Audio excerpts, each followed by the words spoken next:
live on YouTube, so whenever you're ready. Thank you.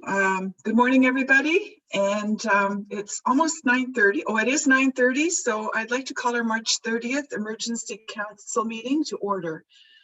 Just as a bit of a preamble, it's in response to the COVID-19 and the recommendations of the World Health Organization, the Middlesex Sun and Health Unit, to exercise physical distancing. So we're running this meeting virtually. All of our facilities, including the municipal office, are currently closed. Members of the public are invited to participate in this open meeting electronically by accessing the meeting live stream video on YouTube as shown in our posted agenda. So today's meeting marks another first for us here with our first virtual meeting. And so like everyone else in the world, I think we're trying to cope with changes that we'd rather not be experiencing. It is a little bit strange to be at a council meeting with absolutely no one in the room except for myself, but I'm grateful for the changes that were made to allow for this type of virtual meeting and that we can continue to meet to ensure the business of our municipality continues for the benefit of all residents. So thanks to staff both at the county and here in our municipality who've worked to prepare everything, the technical and electronic pieces and the orientation and training pieces, all that was needed to facilitate this for our residents and council members. I'm hoping everything goes smoothly, but just in case, I'm asking for everyone's indulgence for the little glitches we may encounter as we work through our agenda. If everyone would please now check to make sure your systems are on mute unless you're speaking and that we observe the protocols as discussed in our training. I'm going to ask for disclosures of pecuniary interest. Seeing none, then the first item on the agenda is the procedural bylaw consideration. Item number 3.1. Do I have a mover? Councillor Silva and Councillor Heffernan, all in favor? And that is carried. Thank you very much. Next up, we have the consent agenda. If we could consider the two items here. Oh, I should table this, please. The motion would be that the Council for the Municipality of Middlesex Centre receive and approve the consent agenda items number 4.1 and 4.2 as recommended in the report. Say mover, please. Councillor Shipley and Deputy Mayor Brennan. And are there any questions of staff or anything that we'd like to discuss here? Pull out. Seeing nothing, then I'll call the vote. All in favor, please. And that is carried. Thank you. The next item up is the staff report 4.1. And this is from our CAO. It's the provincial response to COVID-19. Could I table this, please? That report, COVID-19 pandemic, provincial legislative response be received as information. Mover? Councillor Silva and Councillor Heffernan. And the CAO. Would you like to present anything here, please, Michael?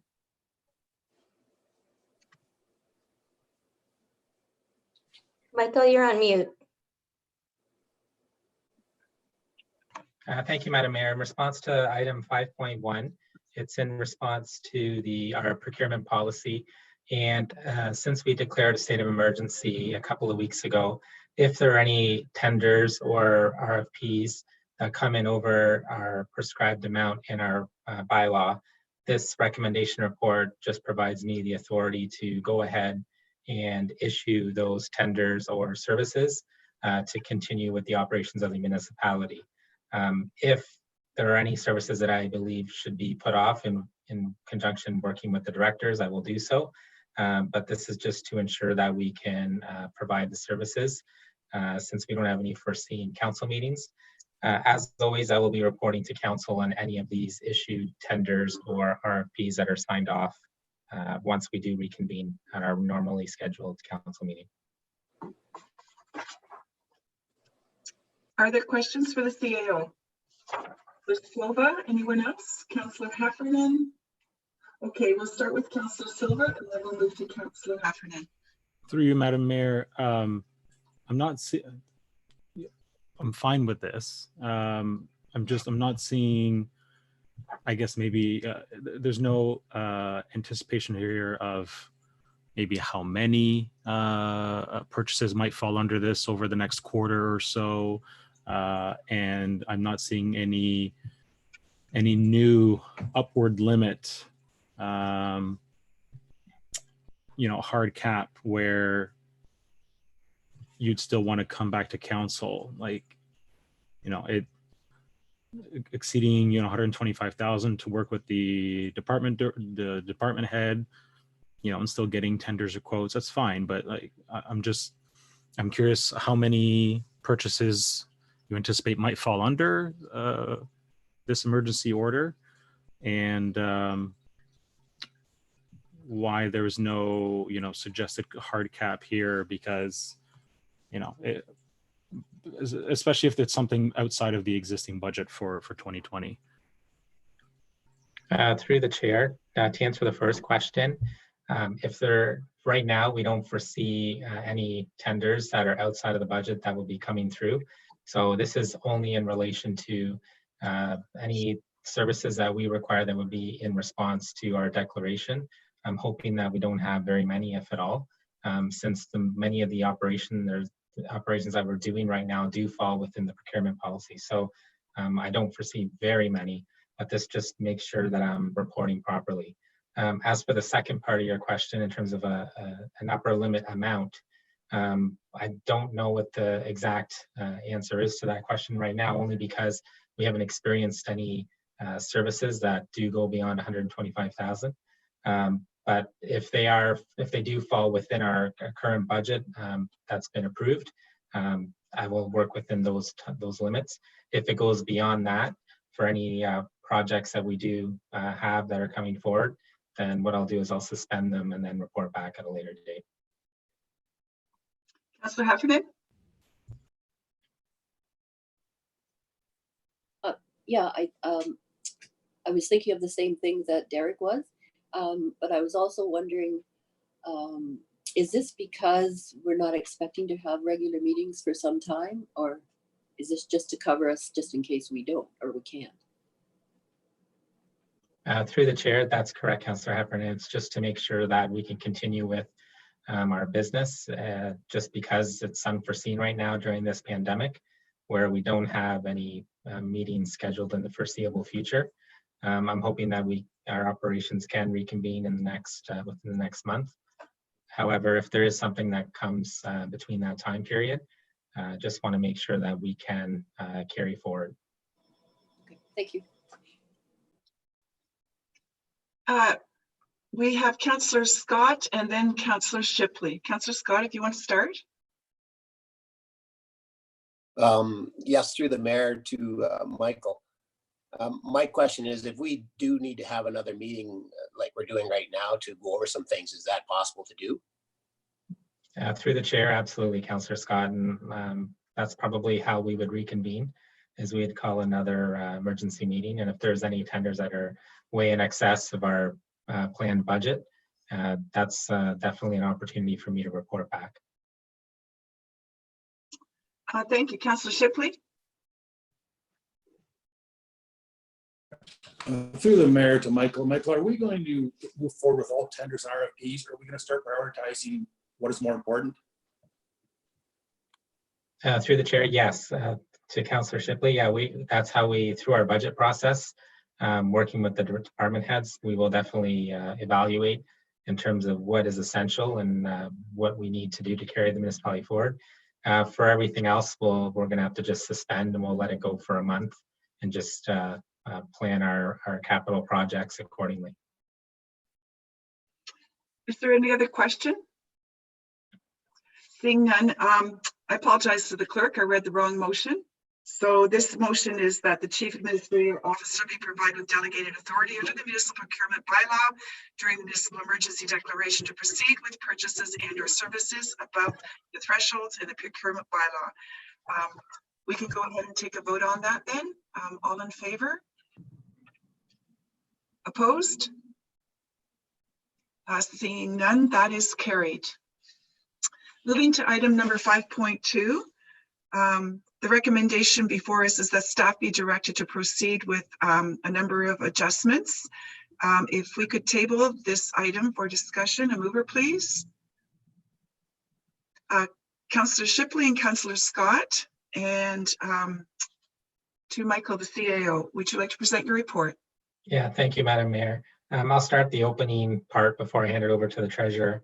But this is in response to the declaration that we declared a couple of weeks ago, and just listening to council members and the community and how the municipality can help out during this time of crisis. What we've done is we've had put together some initial measures of relief to help our community. And I thought I'd hand it over to Tiffany to give a general overview. But before I do so, I just want to advise that this is our first part, since we're only two weeks in right now. This will enable us just to provide some initial measures to help both our residents and the business community. We can also then circle back and then do a review afterwards and provide some additional measures. And it'll give us some time to work with our communities with the upper tier, look at what other municipalities are doing, and then look at the cost benefit to implement. But I'll hand it over to Tiffany to give a general overview of some of these initial measures that we think will help our community. Okay, so through Mayor DeVete, what we're suggesting, I'll kind of lay out everything that we're looking at to be provided right now. And that would include the municipality will not produce or send any statements to residents and businesses until June 30th, 2020. Therefore, there will be no statement fees charged. The municipality will waive all non-sufficient funds charges to residents until June 30th, 2020. The municipal staff will stop all progressive collection activities until June 30th, 2020. The municipality will not transfer any unpaid balances to taxes until after June 30th, 2020. Therefore, there's no administration fee to transfer unpaid accounts to taxes. That's $30 a transfer to be charged. Staff will post a cancellation of pre-authorized payment PAP plans form for property taxes and water, wastewater, stormwater accounts, should residents or businesses wish to opt out of their PAP payment plans at this time. The municipality will not charge a $10 dog tag mailing fee to residents, as there is no option for a resident to pick this up at the municipal office. We will be mailing them as they're required. For property taxes specifically, interim 2020 property taxes were mailed at the beginning of February, with the first installment due February 28th, 2020. The second installment is not due until May 31st, 2020. At this time, staff are recommending no action with respect to the May 31st, 2020 property tax bill. Supplementary and omitted property tax bills will continue to be processed in a timely manner, with all due dates for June 30th or later, depending on when they are processed. Property tax registrations will continue to progress. However, no properties will be registered between March 30th and June 30th, 2020. There has been a correction to this. So within the legislation, they're actually going to be frozen. So all deadlines and timing will be frozen in March and then resume after the state of emergency. All ownership changes will continue to be processed at this time, but none of the invoices will be due until after May 31st, 2020. Staff will continue to be monitoring this situation and report back to council with next steps in order to assist our taxpayers. We are closely monitoring the response from the province with respect to education and County of Middlesex with respect to the upper tier taxes. So the province has already put into place a change in the due dates for school taxes. So the June 30th due date has now been changed to September 30th. The September 30th has been changed to December 30th. So there has been some relief with paying the school boards. However, we haven't heard from the County of Middlesex, and we do know that they are working on this. So more information to come. At this time, though, we are recommending we proceed with taxes as normal, as well as interest and penalties on taxes, since the last due date for property taxes was February 28th. For our water, wastewater, and stormwater billings, the February 2020 bill for water, wastewater, and stormwater were mailed at the beginning of March, and they're due tomorrow, March 31st. We are recommending that late payment charges for unpaid water, wastewater, and stormwater billings due March 31st be waived, so that 5% penalty fee will not be applied. Staff will continue to monitor the situation as well and provide more information to council. At this time, water, wastewater, and stormwater billings are not delayed, and they will continue to be mailed on time. The other suggestion that we're looking at implementing would be an individual payment plan.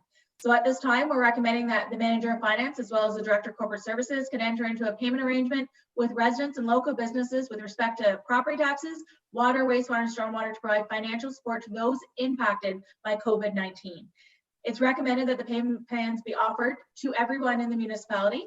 We will be looking at providing that to those who are applying with respect to financial hardship related to COVID-19. At this time, we are trying to provide that support to those residents and businesses who have a financial impact due to this pandemic. The payment plans will be for a term not exceeding 6 months.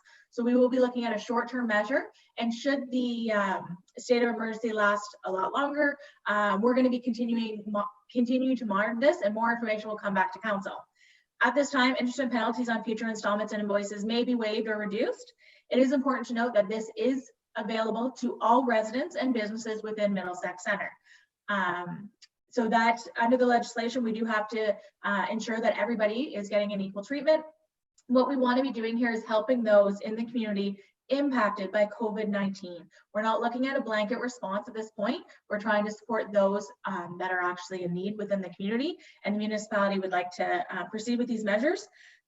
Finally, there's a financial implication about $22,350 with respect to the measures that are outlined above. These are just estimates, but a full report will be coming to council, and we are tracking all of this information so that the final actual amounts will be available. And that sums up the report and the financial measures, if there's any questions.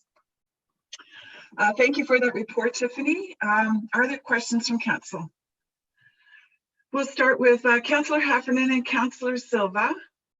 And that's all I see for now. Councillor Heffernan. Through the mayor to the treasurer, Tiffany, the $22,350 that you've noted, is that sort of like an average that we take in every month for all these different charges? Through Mayor DeVete, yes, that is. So what we'll be doing is we'll actually be running the penalty and interest charges for the water, wastewater, and storm. We're just not going to post it. So we will have actuals, and we are actually tracking all the NSFs, but those are based on average. So that's where the estimate comes from. And further, where do those funds go right now? So through Mayor DeVete, so the funds specifically, if it's water, wastewater, stormwater, normally they would fall under that account.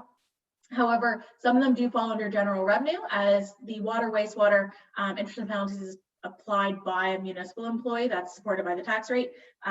But for the most part, if it's water, wastewater, stormwater, those hit the water, wastewater, stormwater rates. And if it's anything like an NSF charge, the transfer to property taxes, that would all be hitting our general revenue. That's falling under, that is our user fees, not impacting property taxes. So is this amount of money we count on, or is it just sort of extra? This is the amount of money that we do count on. All of that would fall under general revenue, and it goes to support operational costs of the municipality. Thank you. Councillor Silva. Thanks. A couple of questions. Tiffany, just through you, Madam Mayor, to Tiffany, you just said something really interesting. We count on NSFs? Yes, so NSFs, we do budget for that. Any type of revenue we do put a budget amount to. Usually that's based on a 5-year rolling average of how much we would get each year. It is pretty consistent, I would say. So NSFs do make up, any type of revenue do make up our budget. Okay. Aaron? Yeah, so, all right, going back up to property taxes, property tax registrations, they'll continue to progress. No new properties will be registered between March 30th and June 30th. So we just got over a major hump with one of the developments here in Kilworth. I'm just wondering whether that will have a ripple effect down to the building department and being able to issue building permits, especially full occupancy permits. So my understanding is the building department is actually experiencing very high volumes of building permits and occupancy permits at this time. That revenue has increased dramatically, and it will be, that does go directly to the building department. Under legislation, they pay for themselves. Our staff are continuing to process those, so there is no impact With respect to the property tax registrations, so those will be frozen at this point. When they do resume, this is why we're looking at some temporary measures, and we're continuing to monitor the situation, because at this point we are, as Michael had mentioned, only 2 weeks in. This could have long-lasting effects, and we need to be monitoring this for the municipality, especially because it could cause a spike in our tax registrations in the future. But in order for a property to be registered, they have to be in arrears for over 2 years. So it would be the 2-year point. So we're not there at this point to even speculate on what those properties could look like, but we will continue to monitor it, and that could be information coming back to council even 2 years from now. Okay, no, that's fine. My assumption on a registration means a new property being registered to pay property taxes, not something that's in arrears. So No, sorry. So yeah, property tax registration is arrears. So with respect to getting those properties assessed, so once they get completed, then that information goes to MPAC. There really could be a delay in the MPAC assessing those properties. However, we haven't been given any of that information at this time. So MPAC has said that for the 2021 assessment cycle, they will be relying on the 2020 assessment. So there will be no review at that time, because that was planned for this year. So they are putting that off to 2020. 2021 will be probably in 2022. However, that's preliminary as well, as we don't know how long this will last. But with respect to new builds, they will be still assessing those. We just don't know the timing of it, but we will continue to provide the information to MPAC in a timely manner, as all that information flows through our financial system and is provided to MPAC monthly. So there should not be delay on our end of getting those properties assessed. cool, good. Last question. I was toying with the idea of making an amendment, but it sounds like you're probably already going to do the research on this. In speaking with Councillor Heffernan over the weekend, we're both interested in seeing what some of the larger, financial implications might be around, as I mentioned over email last week, temporarily removing the infrastructure lifecycle fees for a month or two. That was a blanket idea. Maybe it's not the best idea, but are you at least collecting some of that information so that if we do need to go that route, we know what it's going to do, or are we trying to focus on the case-by-case basis stuff? So we are collecting that information. So we will be reviewing all possible scenarios. At this time, the municipality has only received 6 phone calls of financial hardship, and they are very detailed of what these residents or businesses are dealing with. And we want to first provide support there. And that's why we decided to go with the individual payment plans, but it is open to everyone in the municipality. Okay. We would like to start there, but yes, we will consider all actions, especially when we looked at the infrastructure lifecycle fund. That's a long-term financing strategy that does normally go into reserves that will then pay for our capital projects within water, wastewater, and stormwater. And so what we wanted to do was take a look at what we can do right now to assist those in need. And then in the future, those are the items that we will continue to assess, given that this is so preliminary. And we are watching what other municipalities are doing to ensure that we're looking at somewhat of a consistent approach, but we do have to look at Middlesex Center as itself and what we need to support our community and the residents here.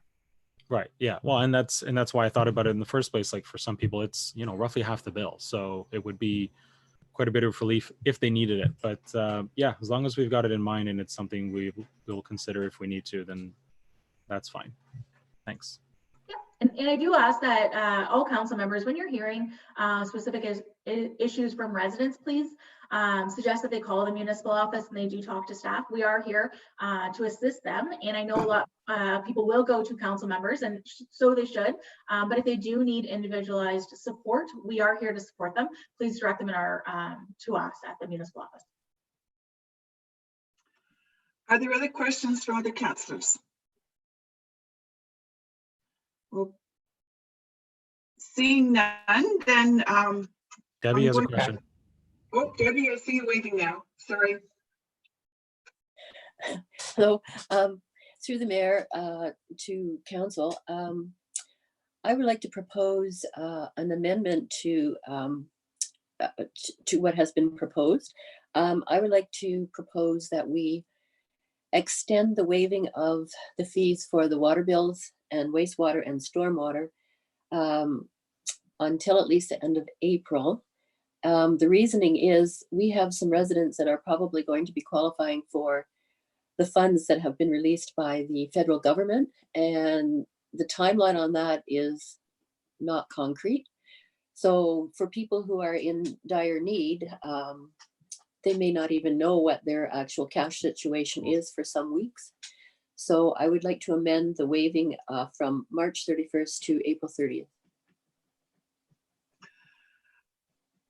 Discussion. I'm good with it. Okay, we'll need to amend the motion and, oh, sorry, John. Deputy Mayor Brennan. Yeah, again, I think Tiffany has indicated that we're willing to work with people as required.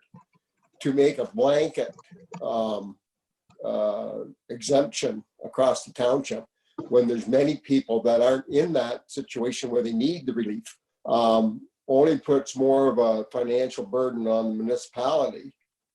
So I think as a case by case basis is still the best way to go.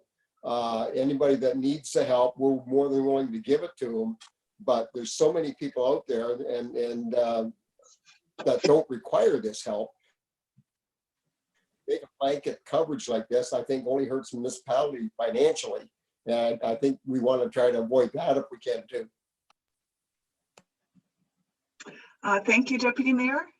Other comments? Discussion? Councillor Silva? Thanks. I'll just say one quick thing. I hear you, John. At the same time, you know, the feds have stepped up, the province has stepped up. They're spending, well, the federal government's looking to spend, you know, probably around $100 billion, if not more, by the time this is all said and done. Province is spending at least a few $1 billion more. I don't see the harm, all that long term in, you know, waiving late payment charges, especially, you know, for even if it's somebody who's paying a day late for this time period. Realistically, personally, I'm planning on pretty much everything fun being canceled until the end of August. I'm not anticipating baseball season, soccer season. I don't think school's going to be back. And as a result, there's going to be more and more people over the next 2 weeks, 3 weeks, 4 weeks. We're going to be in a position where they're going to need some support. And I think us waiving a few bucks off of somebody's bill personally is not the end of the world. But that's my opinion. Is there anyone else? Councillor Heffernan. I just wanted to reiterate that I'm not proposing to waive any bills or charges, the regular fees that we charge, strictly the late penalties and that type of thing, just for until the end of April. So it would be just March's bill, which is in the report, and including April's bill. So to clarify, then that would be a deferral of those fees or a total elimination of them then? You know, I would suggest eliminating just as we are for March.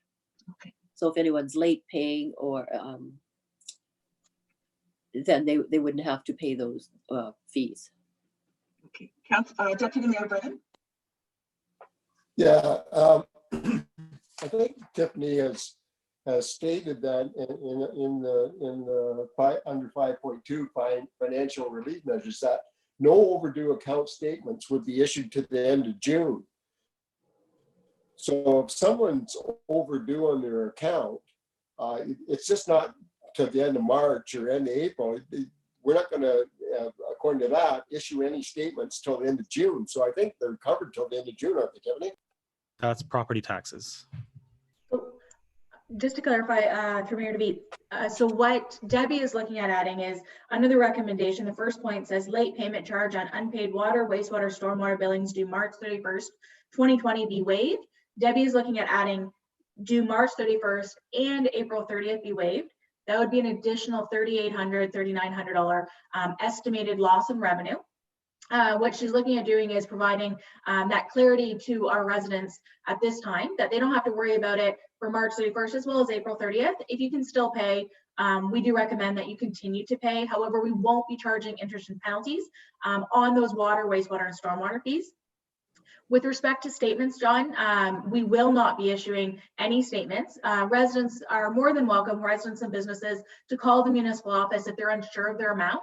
However, for water, wastewater, and stormwater, we will still issue bills. And on your bill at the top, it will tell you what your outstanding balance is. So you will be able to see what that is. We're just not issuing any statements for water, wastewater, storm, as well as property taxes, but people can still call in and find out what that is.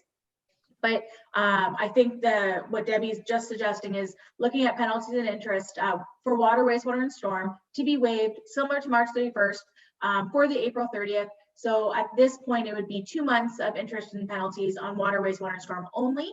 And that's I think that would be what needs to be amended in that recommendation line for the resolution. Yep. Thank you, Tiffany. Does anyone else wish to comment, discuss, weigh in? So the If only there's nothing else, sorry, Mayor DeVete, we'll just need a seconder to amend the motion. Yeah. Councillor Silva. So the wording has changed in your bullet point: late payment charge on unpaid water, wastewater, stormwater billings due March 31st be waived. That will read now April, the end of April. Okay. Okay, if we're all clear, then we have a mover and a seconder. We have a mover, Councillor Silva. Do we have a seconder? I thought Councillor Councillor Heffernan was Heffernan. the mover. I was the seconder. Oh, I'm sorry, I've got it backwards. Okay. All in favor of that amended motion as read? And opposed?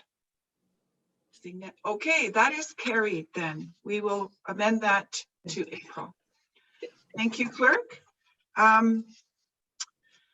Moving on to correspondence, we have 2 items. Is there any discussion or comment, question? Okay, if I could have a motion to receive those, please. Oh, Councillor Heffernan. Hello.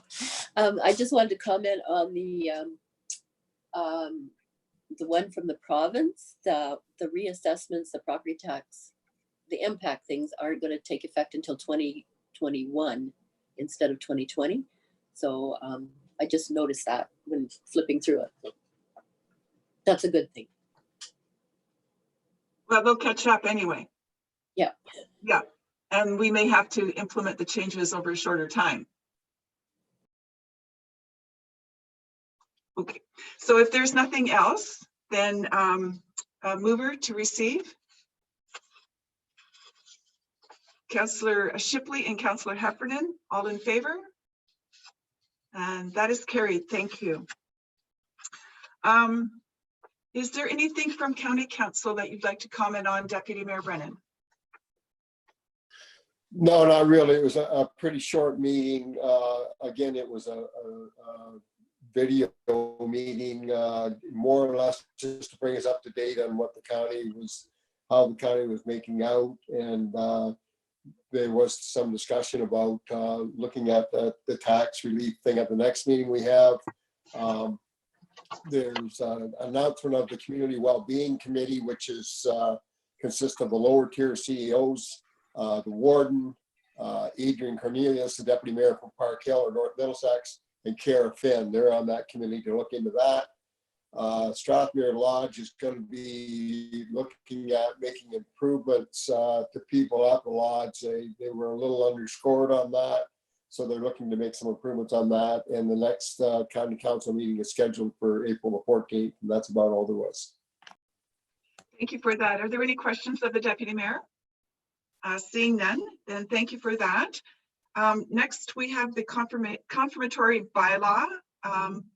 Could I have a mover and a seconder that bylaw 2020-24 be approved, passed, and adopted? Councillor Shipley and Councillor Silva. Thank you very much. All in favor? And that is carried. Thank you. We need to move into a closed session now. So I need a mover and a seconder, please, that Council of the Municipality of Middlesex Centre adjourn to closed session at 9:30 pursuant to section 239(2) of the Municipal Act 2001 as amended to discuss a number of matters. Mover, please. Councillor Scott and Deputy Mayor Brennan, all in favor? Thank you, that is carried. So we'll have to ask that everyone who doesn't need to be on go off the call of the video. And thanks everyone for your presentations and reports. Morgan, did you want to comment? Yeah, Madam Mayor, just give me the heads up. We're still streaming to YouTube at the moment, so I can cut that right now as we clear out. Could I just clarify one thing? The adjournment that is usually done after we rise out of closed, that will happen just with the attendees that are remaining. Is that correct to the clerk? Yes, we'll have to do it this time. Yeah. Okay, thank you. That's a bit odd, but that's what will happen. So thank you everyone for coming, and appreciate your patience with the little glitches, my mistakes. So thank you, and stay healthy and be well.